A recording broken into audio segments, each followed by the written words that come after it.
因為地殼咁薄，地球內部熱力作用就足以破壞地殼嘅結構。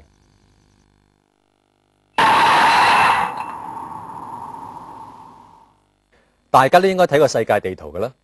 你哋有冇留意到非洲同埋南美洲喺外形上有啲乜嘢有趣嘅特徵呢？冇錯啦，就係非洲嘅西岸同埋南美洲嘅東岸，好似可以合併成一塊完整嘅大陸。咁究竟呢一個係一個偶然嘅現象啊，抑或係反映緊一啲規律呢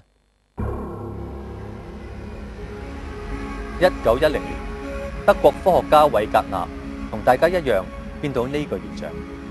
經過長時間嘅研究之後，韋格納認為所有嘅大陸喺2億年前都係黐埋一齊。呢一塊古大陸被稱為盤古大陸。後來盤古大陸逐漸分開，向不同嘅方向移動，最後先形成7個分開嘅大陸。呢個就係著名嘅大陸漂移理論啦。而造成大陸漂移嘅力量就係來自地球內部嘅熱力。